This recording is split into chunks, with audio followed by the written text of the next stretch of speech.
খুলনায় দিনে দুপুরে দুর্বৃত্তদের ছোড়া গুলিতে ট্যাংলরি মালিক সমিতির সাবেক মহাসচিব ফরহাদ হোসেন সহ ৩ জন গুলিবিদ্ধ হয়েছেন। মঙ্গলবার বিকেলে নগরীর খালিশপুর যমুনা রোডে এ ঘটনা ঘটে।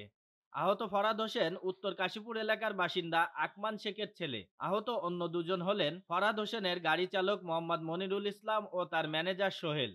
পুলিশ ও স্থানীয়রা জানান, বিকেল ৪টার দিকে জ্বালানি তেল ডিপো যমুনা থেকে ব্যক্তিগত গাড়ি নিয়ে বাড়ি যাচ্ছিলেন ফরহাদ ও তার সঙ্গীরা। এ সময় দুর্বৃত্তরা মোটরসাইকেলে এসে তাদের গাড়ি লক্ষ্য করে গুলি ছোড়ে। শটগানের ছড়াগুলি ফরহাদ হোসেনের বাম কানে লাগে। এ ঘটনায় ফরহাদ হোসেনের ড্রাইভার মনিরুল ইসলামের বাম হাতে ও তার ম্যানেজার সোহেলের পিঠে শটগানের ছড়াগুলি লাগে। খুলনা মেট্রোপলিটন পুলিশের উপ কমিশনার উত্তর আবুল বাশার মোহাম্মদ আতিকুর রহমান বলেন, দুর্বৃত্তরা তাদের লক্ষ্য করে ৫-৬টি গুলি ছোড়ে। তাদের গাড়ির কাচ ভেদ করে ফরহাদ হোসেন, তার ড্রাইভার মনিরুল ও ম্যানেজার সোহেল আহত হন। স্থানীয় বাসিন্দারা তাদের উদ্ধার করে চিকিৎসার জন্য হাসপাতালে নিয়ে যান। এ ঘটনার সাথে জড়িতদের আটকে অভিযান অব্যাহত রয়েছে।